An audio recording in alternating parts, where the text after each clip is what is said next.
for those of you listening on the pod. Welcome into hour 2. Let's talk defense, gents. Let's jump over to that side of the ball to take me a minute to set it up. Let's get your all's opening statements when you're thinking about the defensive side of the ball for the Packers. I don't care who goes first. What's the first player that comes to mind for you? Tim, you go first. I see you over chomping at the bit. What's the first player that comes to mind for you when you think of the Green Bay Packers defense, Tim? Edgerrin Cooper. Let's go. Frosty, baby. Year 2, sophomore slump my ass. He's going to be an all-pro this year, boys. Let's go. Well, that's true, but also you left out Cinco, which I don't know why Frosty gets all the attention. Nobody talks about Cinco, but whatever, man. If I had to guess right now, you know what's really cool? I see Tim Davis in the chat saying Barron Sorrell. I don't know if you guys have been catching up. The Packers learned once again to take a little bit of a step with their social media team. So what they're doing is they're releasing just like 1 or 2 or 3 minute clips every day in the off season, and they're breaking up those kind of monotonous like interviews. There was a couple one like, do you believe in aliens? Like there was one like, what's your biggest fear? I think the one they released today was, if you could eat a dinner with 3 people, who would you eat with? And everybody kind of had unique stuff. Right. Everybody, some people said Elon Musk, a bunch of actors, musicians, singers, football players. They went to Barron Sorrell, and the kid, like as humble as can be, he's like, man, I haven't seen my mom and my dad and my brother for a while. I'd like to eat dinner with them and have a family dinner. And I swear, like, it almost choked me up, dude. I was like, God, this kid is so good. Like, I'm almost waiting to see, like, what are you lying about? Like, where's the cracks? Like, what kind of guy are you really? Because you're putting on this facade. I don't think it's a facade. I think that everybody that's ever played with the kid, I mean, you talk about his teammates. They asked him almost the same question. Like, if you had to go to the big leagues or if you had to go to the NFL, who would you rather be and take with you? And almost every single one of them, if I'm not mistaken, in that interview process said Barron Sorrell. Therefore, he is now a Packer. Love it, dude. Love it. Yeah, I mean, listen, Barron Sorrell is one of those players that we love the backstory. We love the player as a person. I just hope he goes out there and balls out on the field, because if so, man, he's going to fit right in to a leadership role 2-3 years down the road. And that stuff's huge for culture. So top defensive players here, according to PFF, we'll just go down the line.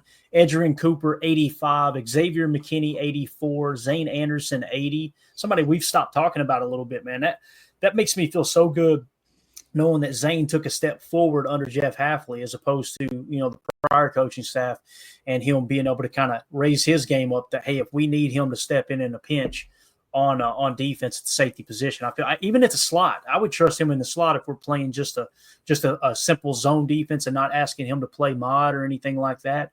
I would trust him to play just simple spot drop. Rashawn Gary, 73. Katano Ladapo, another safety, 72. Evan Williams, 72. Ola Home Depot, love it. Brenton Cox Jr., Jacob, you ever heard of him? 67. Devontae Wyatt, 66. Carrington Valentine, 65. Keyshawn Nixon, 64. Aaron Mosby, 62. Omar Brown, 62. Carl Brooks, 61. Nate Hobbs, 61. Tyron Hopper, 60. Kenny Clark, 60. Quay Walker, 57. So on and so forth. Shout out to Clint, the armchair quarterback. Thank you so much, Clint. He just gifted 10 Packer Fan Total Access memberships to 10 people that are watching right now. It randomly picks them, and all 10 of you will be entered into our next giveaway, which will probably be next weekend. We're going to be giving away a Josh Jacobs jersey card. Got a jersey patch in it. Really, really cool piece of memorabilia there. So all you got to do is hit that join tab, be a member here on YouTube, or join our Patreon group, patreon.com/Packer Fan Total Access. Thank you so much, Clint. You are the man. Anything else you guys want to hit on the defensive side here before we dive into position groups? And if you guys got a certain position group you want to hit first, let me know. Let's do it. Can I just bring one thing up? And I know it's going to sound like a broken record, but I really am sincerely proud. I'm sincerely proud of the way that Brenton Cox Jr. has elevated his game from becoming a UDFA that nobody wanted to take a stab on, even though he was one of the highest touted edge rushers in, I believe, wasn't he at Georgia? They're like, get out of here. And he went to Florida. They basically said, get out of here. He went to the Green Bay Packers, and everybody thought this is not the type of fit. This is not the kind of guy that the Packers play or that they'll even have in-house, because they don't want to risk the reputation to that organization and to the community. Also, the guy was if you watch his highlight reel, awesome. It's amazing, right? But if you watch the other 90% of his tape, constantly overrunning, constantly not being able to set an edge, constantly making shoestring or missing shoestring tackles and arm tackles. What I've seen from him is progression through a man, as a player, as a staple of the community, as somebody that's completely kept his nose clean. I've never heard about him getting in any kind of trouble whatsoever. And then to grade out at a 67.2, again, that doesn't pop off the page. That's a really solid guy. And I want to see the defensive snaps increase for him, because I think that with his increase in snaps, that defensive line, specifically the edge rotation, is going to be just way better. And you look at down there, you see guys like Kingsley Enagbare down there. You know, we need somebody to take that spot, because I thought Kingsley was going to take a step last year. I didn't see it. I saw Brenton Cox take a massive step and kind of step over him, in my opinion. I think you're right. And I think that with the rumor mill kind of suggesting that possibly Rashawn Gary and or LVN may kick inside in this defense this year, it may be a chance for a guy like Brenton Cox Jr. to really eat at the edge position. Yeah. And so since you guys brought it up here with Brenton Cox Jr., let's just look at the edge room right now. Rashawn Gary, 73, Brenton Cox Jr., 67, Aaron Mosby, 62, Kingsley Enagbare, 56, Lucas Van Ness, 52, as we talked about, kind of the tell of two halves of the season, the back half of the season. Lucas Van Ness actually really started to crank it up. Finished the year with a higher quarterback pressure percentage according to NFL Pro and Next Gen Stats, as both Max Crosby and TJ Watt finishing it darn near a 12% there. So Max Crosby. Stop it. Yeah. Ed Madden Brenton's a young guy who is maturing. Yeah. And, listen, the reality is he did get in trouble in college, man. He did. Right. No problem so far in Green Bay, man. Got that second chance. And I don't know about you guys. I want my defensive players to have a little bit of an edge to them too. I don't want them to hurt anybody. I don't want them to be like you said, Jacob, anything other than a pillar of the community. But man, he's kept his nose clean, and the reality is he's grading out as our second best edge rusher right now. And that's why, listen, don't hesitate to get him on the field. If you got to split him and Lucas Van Ness 50-50 on the snaps, do it. I'm good with it.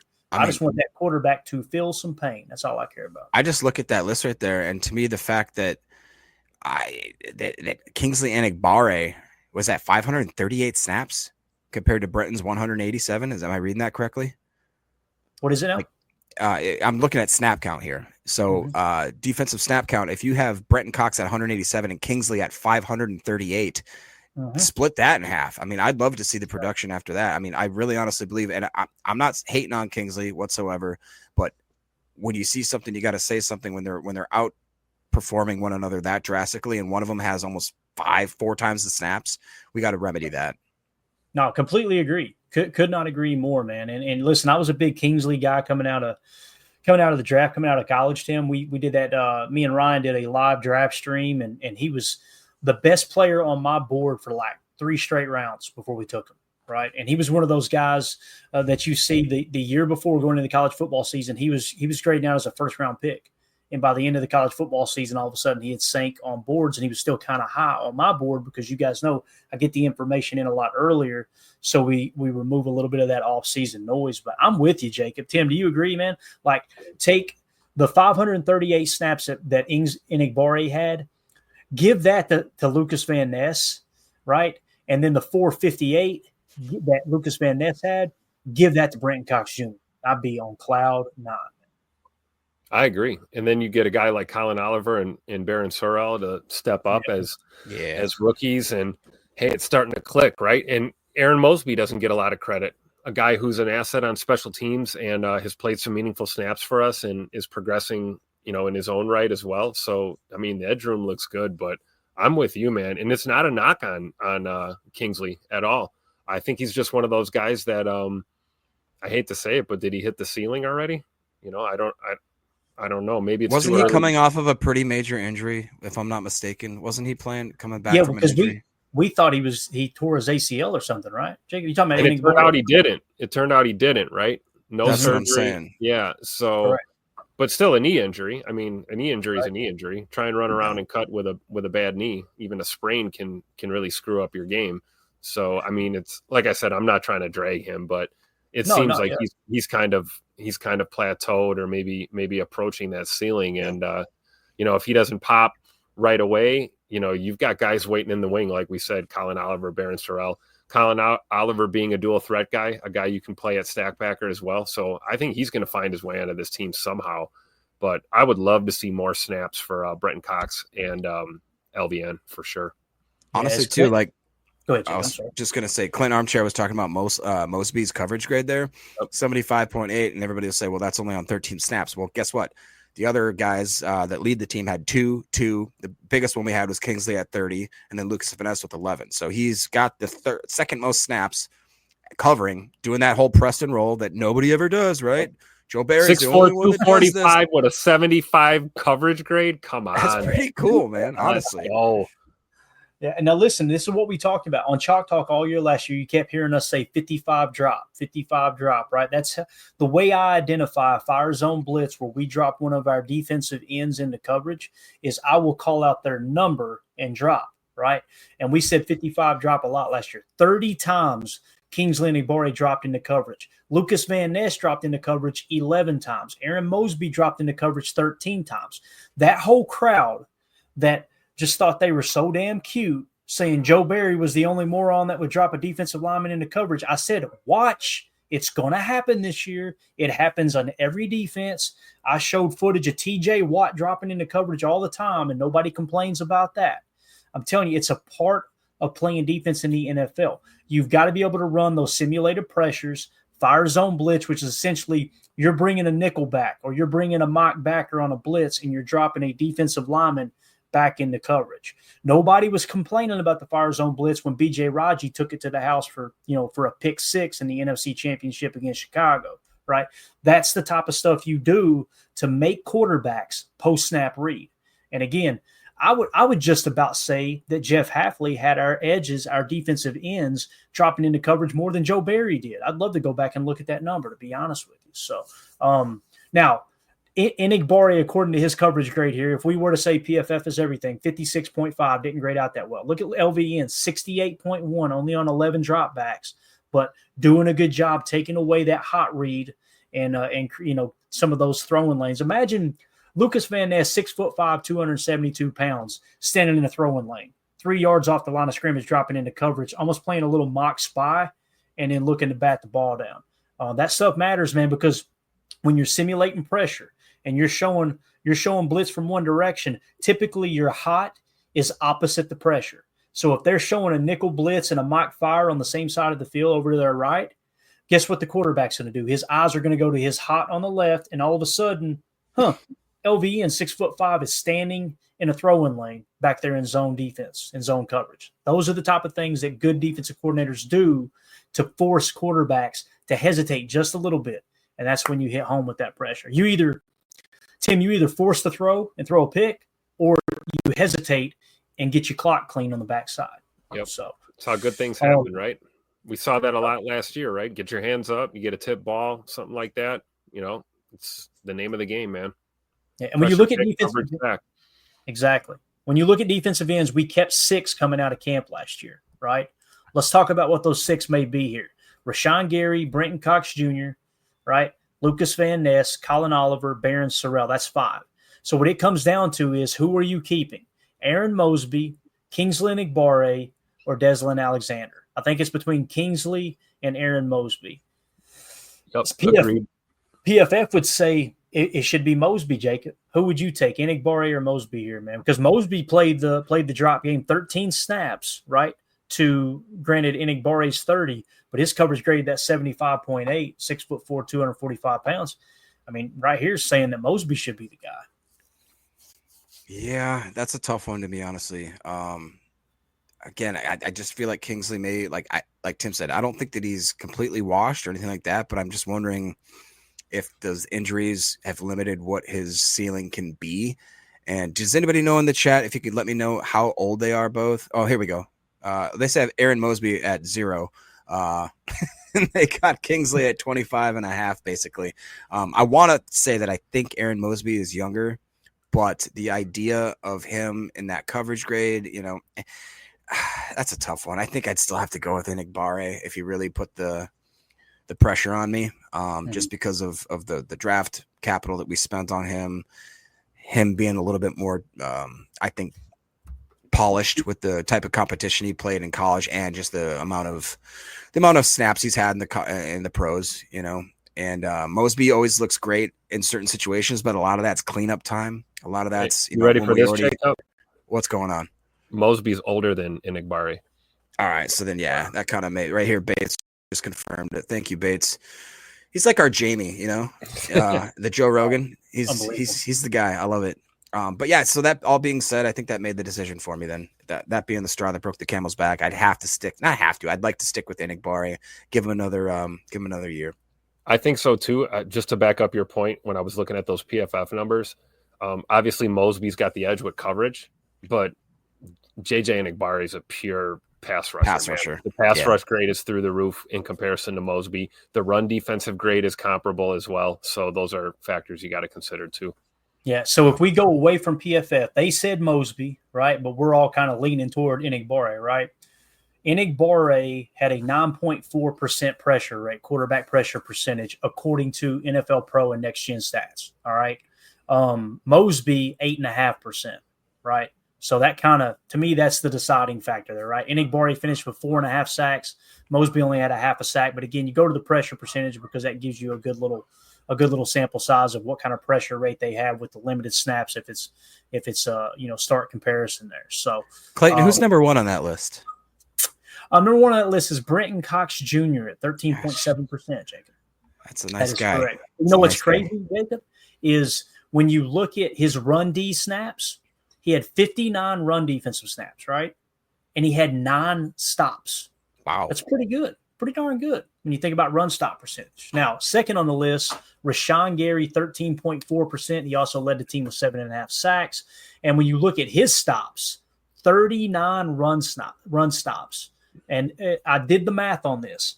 He had a higher quarterback pressure percentage, according to NFL Pro, than both TJ Watt and Max Crosby. And he also had a higher He had a higher run stop percentage than both TJ Watt and Max Crosby. And with far fewer snaps, pass rush snaps, he had the same amount of sacks as Max Crosby. And when you broke it down, if you broke it down in terms of sacks per pass rush attempt, he was 1 sack behind TJ Watt. TJ Watt finished with 11. And and if you gave Gary the same amount of pass rush snaps as TJ Watt got, because we do a much heavier rotation, obviously, than Pittsburgh does, it would have came out to 10.5 sacks for Gary, and TJ Watt finished with 11.5. Just want to point that out there. So, Jacob, I'm with you, dude. Everything screams Brenton Cox Jr. is the second best pass rusher on this team. Now, if Brenton Cox Jr. was a first-round pick and LVM was an undrafted free agent, Brenton Cox Jr. would be starting. There's no doubt in my mind. You know what I mean? Yeah. So, now, we'll see what LVN does this year. Again, when you look at the pressure percentage, though, look who's third. LVN, 11.2%. That's what we were talking about, right? Finished with 3 sacks as well, and he had 19 run stops. I thought he was very, very underrated in the run game for sure. Because Clayton, is there any way to filter this search to see like the back half of the season? Because again, we've all talked about how we got off to a real slow start, but down that back stretch, if I remember correctly, I think Ryan's podcast was talking about how Brenton was at like 18%. Lucas was at like 16. Gary was at we had dudes absolutely just being dogs at the back end of this. And if we could maintain that sort of fire, that Dylan fire, in the beginning of this new season and all the way through. Hot fire. I spit hot fire. I really do think that this could be an absolute. We talked about how transformative the safety room was from the year before to this past year. This could be another one of those times we take a step back and be like, holy crap, that defensive line, even though they're the same guys, they took a massive step. Whereas in the safety room, we basically replaced everybody. We spent a bunch of draft capital there. With the defensive line room, I think we switched the coach. We have a few guys that were not like more than one that were first round draft picks that we just need to come into their own. Do you see that happening possibly? I don't know. First of all, to answer your question, there's no way that I can do that on NFL Pro other than go back and look at each individual game log and find it that way. I think PFF will allow you to, cycle through certain percentages of the season.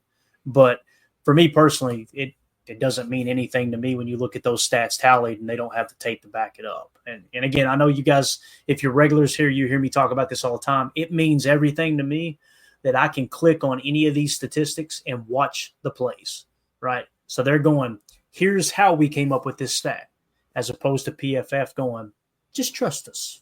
So, me don't like you that, Jen. So what was the other question, Jake? I'm sorry. No, just that. Do you think that momentum from the back end of the year, because now that we've gotten rid of that defensive line coach, do you think that they can carry that into this new year and have a new spark? Absolutely. They've shown that they can do it. It's just what I don't know what wasn't happening at the beginning of that season. Right.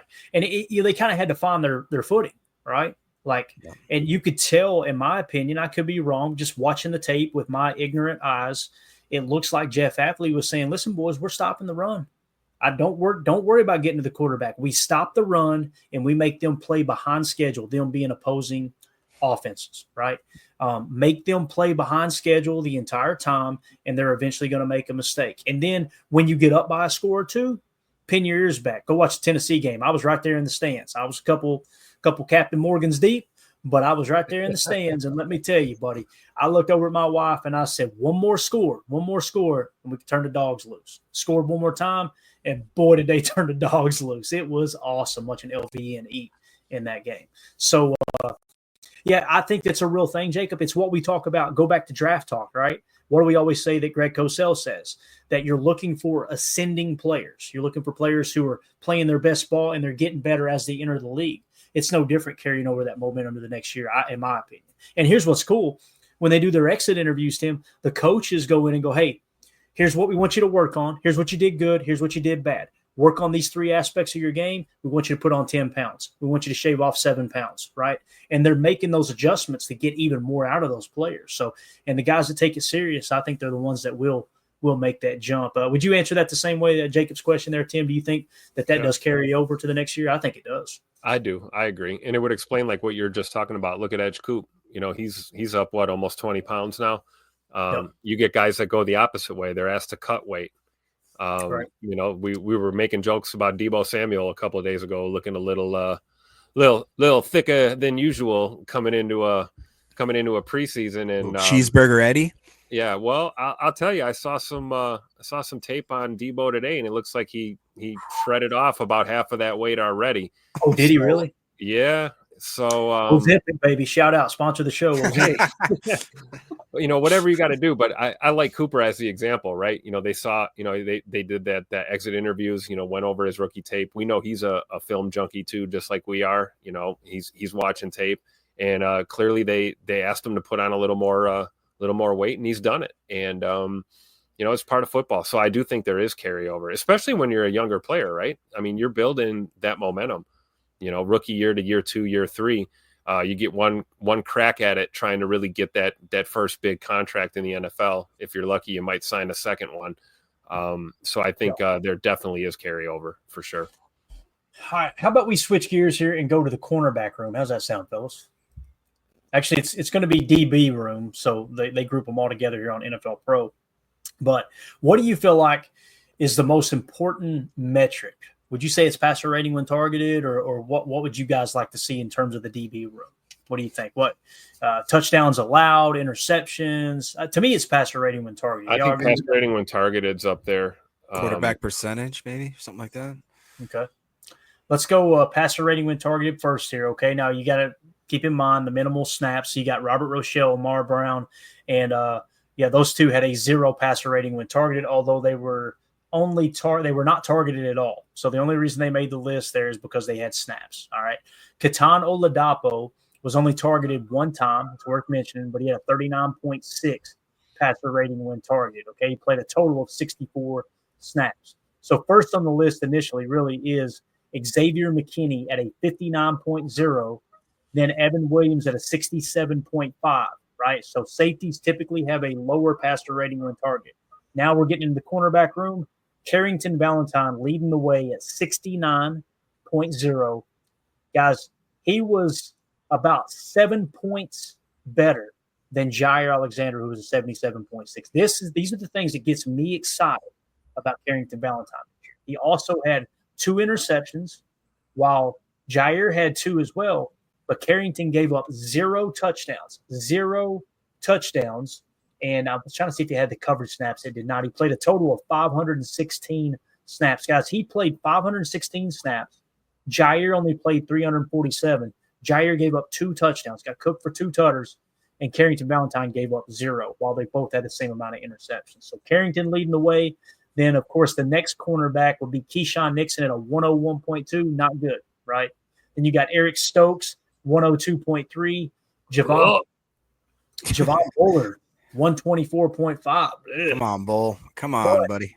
Who's not on this list because he played for the Raiders is our boy Nate Hobbs, the free agent signing. You look at the PFF grade, 61, right, Jacob? And you go, man, it don't look good.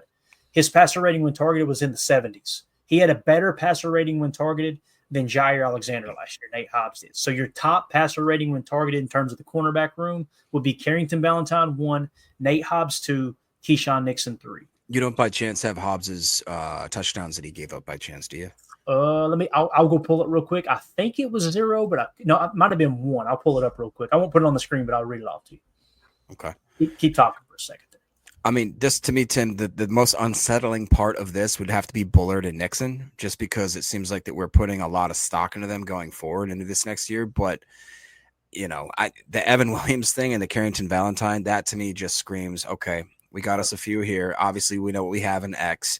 Do you see anybody else kind of making that leap, whether it be a Kalen King, a Micah Robinson, somebody like that, a dark horse, the guy from, was it Greg Jr., I believe, from Jacksonville? Like, is there any of those guys you see? Micah Robinson and Kalen King would be the first 2 that come to my name. And I think Keyshawn, you mentioned Keyshawn and Bullard. I think, in their own different ways, but there are some similarities to the fact that neither one of them have really kind of found their home yet, I guess, so to speak, in the defense. Keyshawn was, return guy, slot guy. Then we moved him to the boundary, asked him to come into the slot here and there. Same thing with Javon Bullard. He's a safety, but we played him in the slot. We put him back at safety when Evan Williams was banged up. He got roasted back there on the back end. I think, as these 2 guys continue to develop, obviously Keyshawn has a few years ahead of the game here compared to Bull. But I think as they settle into their roles, we'll probably see better production out of those 2 guys, especially now, like we said, with Jair out of the picture and, Carrington Valentine hopefully stepping into that CB1 role, quote unquote, so to speak. I think it'll give Keyshawn a little more solid footing, and he'll know what his assignment is and kind of settle into a role. So hopefully we see better numbers from those 2. But that would be what my thoughts were on Nixon and Bullard, man. It's just,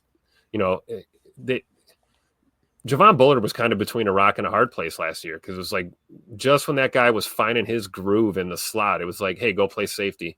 We need you back there. You've prepped all year, all week to week to play in the slot, and now we're asking you to play the back end. So I think that's kind of what the issue is with those guys. So hopefully that gets ironed out this year as we get through the preseason. And Jacob, I have that for you. Nate Hobbs gave up 1 touchdown, but his passer rating when targeted was 71.9. So let's go. All right. That's far and away.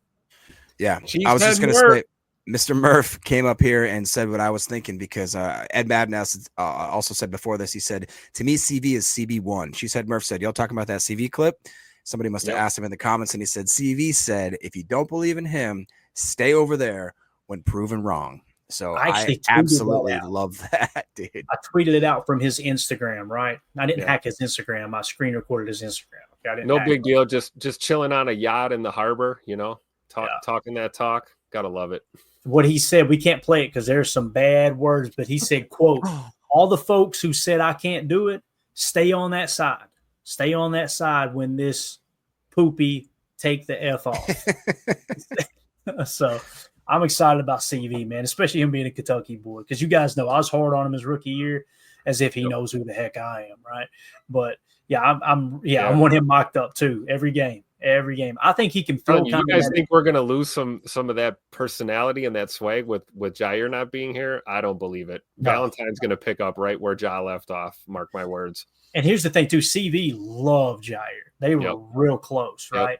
But let me put this up on the screen. Where are we at? Hour 10. I'm going to throw this up real quick, and then we'll come back to the NFL Pro stuff. This was a video that CV put out on his Instagram story. I think it was today. And I might be some language here, but you'll notice he tagged – I'll keep it down – but he tagged Nate Hobbs. This is Nate Hobbs right here, right?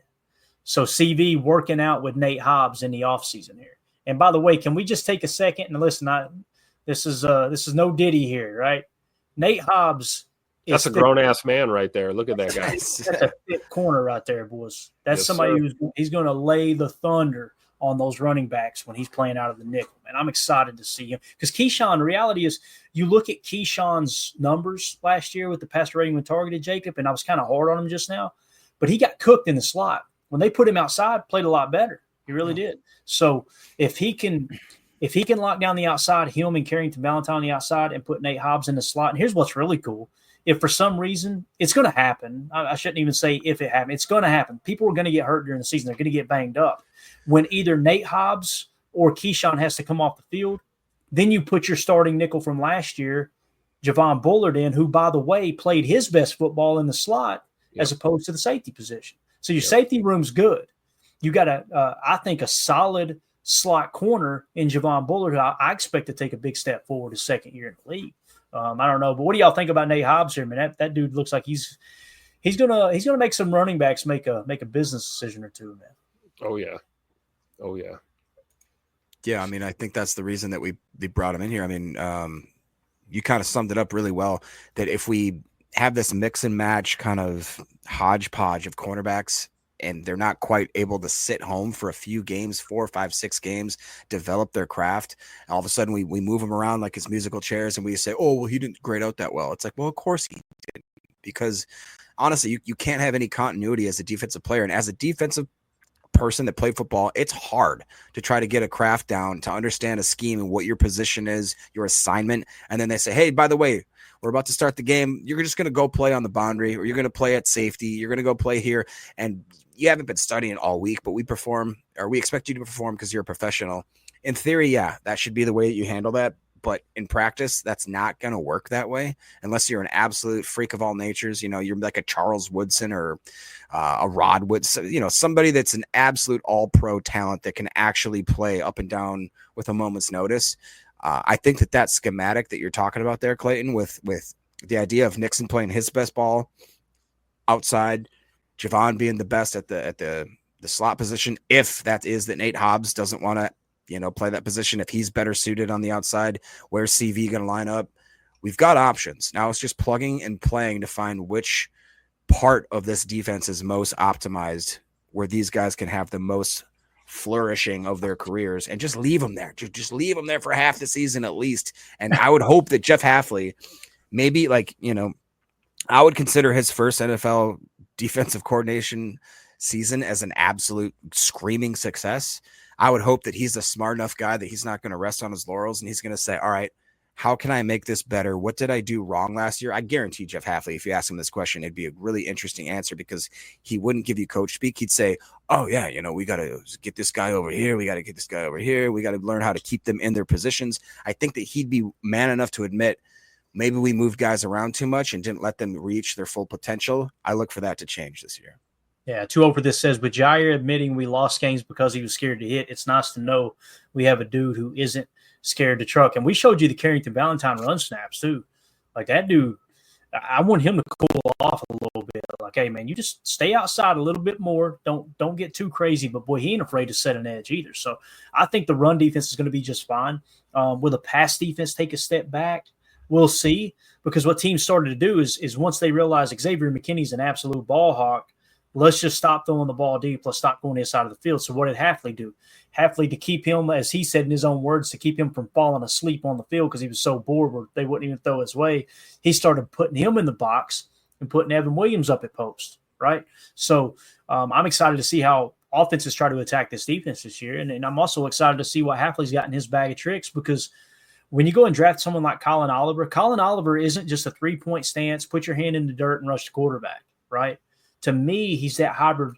It's got me thinking, are we going Viper? Are we going Leo? Are we going weak side backer? Or I'm sorry, boundary backer is essentially what the Leo was at Tennessee. And then you got some bigger Vipers that, to the best of my knowledge, they would play the field side. It was the field side edge, but they wasn't your traditional 5-tech type build where they're 260, 270 pounds. They were usually between 240 and 250. But Colin Oliver, that draft pick kind of got me going. Maybe Hafley wants to dip his toe into that hybrid backer, game a little bit. I don't know if that makes sense, but I think we're going to be surprised by Colin Oliver. Preseason's right around the corner, gang. It's going to be here in a blink. Think of these players that we get the key in. Now, listen, the casual fans, but I just get to the regular season. Preseason doesn't matter. I'm telling you, dude. If you know what to look for in preseason games, watching people like Colin Oliver, seeing what kind of snaps that Matthew Golden can get, right? Savion Williams, are you kidding me? Savion Williams in preseason games is going to be a blast. Marshawn Lloyd, is he healthy? We're going to get a good look at him. Sorrell. Barron Sorrell rushing the quarterback. All these guys, these young guys, man. It's going to be a lot of fun, man. It really is. So, Clayton, we have one of our first in a while outsiders. S9er gang H says stopping by. Speaking of casuals, just said I'm stopping by to say the Packers still suck. Have a good one. Hey, bang bang Niner gang. Womp womp. You guys looked great in the playoffs last year. Oh wait, that's right. You weren't in the playoffs last year. We appreciate you swinging by though, man. Listen, other fan bases they're welcome in here, man. They are. Yeah. The only thing is, I kind of felt bad because. How bad does your team suck? Like, I don't go to Bears streams. I don't go to 49ers streams. I don't go because we got awesome Packer coverage all over Twitter, all over YouTube. How bad does your fan base suck? I don't know. That you have to jump on Packer stream. They're giving me strong Chicago Bear fan vibes right here. I mean, you got a team that finished 6-11 last year, and he's in our pod talking about get ready to go. Yeah. Bye-bye. Get him off the screen. Get him out. That'd be like if I just attacked the Magic Mike Facebook page every day. You know what I mean? Like, come on, man. So we'll just go ahead and hit you with it, man. Niner gang, appreciate you swinging through, buddy. But sit your butt outside. We'll see. The window is closed, 49ers fans. It really is, man. It really is. Think about. Coach, sorry, you triggered me, man. Sorry. I don't want to turn this into a 49ers podcast or anything, but they got their quarterback, in my opinion. They got him, right? What do they look like? They went and drafted, I think they drafted a left tackle or a right tackle in the first round, so they're trying to sure up the edge, right? They got Bosa when he's healthy on the edge, but how much gas does he got left in the tank, seeing that he's starting to get banged up quite often? Fred Warner was battling injuries last year as well. He's no younger. So they're 2 or 3 injuries away from that franchise becoming the Cleveland Browns. That's how close they are. They're this freaking close. But again, Shanahan's a great mind, and I think Brock Purdy is a good quarterback. So we'll see though. But let's see here. Big Pac-Man over on X. Appreciate you, buddy. He says, love the pod, guys. Keep up the good work. Totally stoked for this season. Hey, thank you for swinging through, man. Appreciate you. Love it. Sorry. Spectone just says, yes, you probably need hobo stab insurance in San Francisco. I suggest you're an amazing person. You know that, don't you? Hobo stab insurance. Brought to you by State Farm. Sponsor the show. I'm 42 years old. Now that's the first time I've heard that. Hobo stab insurance. I'm gonna write that down in my little book here. Let me write that down. Use that tomorrow at the gas station down here in Tennessee. So. All right, boys. Anything else y'all want to hit on? Anything at all before we wrap this big bear up? You want me to go ahead and drop these stats down? Is there anything else y'all want to see here? Or are we good? Man, I guess if you had to look at this group, this is still taking into account some of the last guys that we had. Is there anybody on that list, whether it be a Ballantyne, Stokes, or a Robert Rochelle? I mentioned, I believe he got signed by Dallas. Is there anybody that you wish got another shot? Over than the young and up and comers, the Micah Robinsons, the Greg Juniors, the Kalen Kings. Is there anybody else you thought, hey, let's give him another year? For me, it was always Corey Ballantyne, but that 145.1 shut me the hell up. You know what I'm saying? I'm done. I'm done to fill in Ballantyne. the age factor was working against Ballantyne too. I think he was a little bit on the older side, but I would say that would be the only. Ballantyne looked a lot better in Joe Barry's defense too. Oh yeah. And I think, like, to Jacob's point, like, that would be the only name I could think of. Like, you know, we gave Eric Stokes every opportunity. It was time to move on, right? I don't think we moved on. Same thing with Rob Rochelle. Great special teamer, great teammate, good locker room guy, but production just wasn't there. It was time to move on. So I don't see anybody here that's gone that I wish wasn't, I guess, for lack of a better term. I think the team got better, man. There's no two way. I can't look at one aspect of our team. Like, there's many fans that look at the cornerback room and go, we got worse without Jair. You picked up Nate Hobbs, right? You dropped Jair. We just showed you the numbers, right? Other than PFF, Nate Hobbs gave up one less touchdown than Jair. He played more snaps, and he had a better passer rating when targeted, and he's better against the run. Like, I'm not saying that Nate Hobbs at his best is better than Jair Alexander at his best, because when Jair was at his best, which was several years ago now, dominant. That being said, for $6 million, I wanted Jair back. I wanted Jair back, and you signed Nate Hobbs. Now we're cooking with Crisco. You know what I mean? But that's the same mindset of we want Aaron Jones and Josh Jacobs, and of course we don't get them. So, all right, that's it, boys. What's $1 million or two between friends, right, Clayton? Exactly. It's no big Jacob, deal. Let me hold a Benny, Jacob. You know what I'm saying? Sure. So, my honor. Yeah. Yeah. The hobo stab insurance brought to you by State Farm is what Respect Orange. Clint says, like a good neighbor, I'll stab you. Oh my gosh. All right, that's it. We're out of here. See, this is how the channel gets demonetized, right?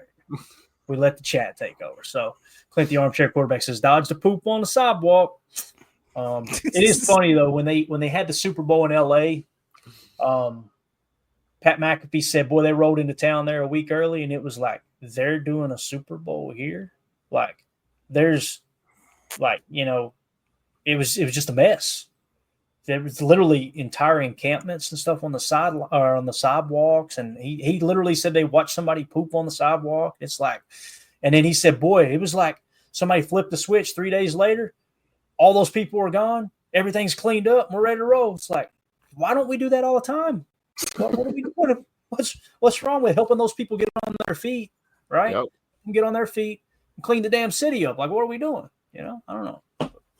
That's just me. So anyway, that's it, guys. We're out of here. We appreciate y'all. Again, we're doing the Mac giveaway this weekend. I'm going to go ahead and tally the list probably in the next day or two and get that together. So anybody who did use the link, givebutter.com/KRPSJ5, donating to a great cause over there at My Autism Connection. We're going to be putting everybody's name on the wheel, spinning it, and give away that autographed Dorsey Levens jersey. So really, and here's the thing. I'm going to show that video too, Mac. I see Mary in the chat. We're going to show that when we do the giveaway as well, the one that you emailed over. So appreciate everybody. We're going to get out of here. I'm going to go downstairs and save my marriage. Got to take the trash out. You know how it goes, man. It's just the way it is. It ain't Monday, Tim, but got to build up them brownie points now, boys. Yeah. The season's right around. You know what you can, man. That's it. All right. We'll see y'all tomorrow, 6:30 p.m. Central Time, unless something changes. Everybody have a wonderful evening. Clint, thank you for gifting those 10 memberships, buddy. You are awesome. As always, let's go out and be the change we want to see in the world. And go Pack Go. There we go. Nice. Bye, guys.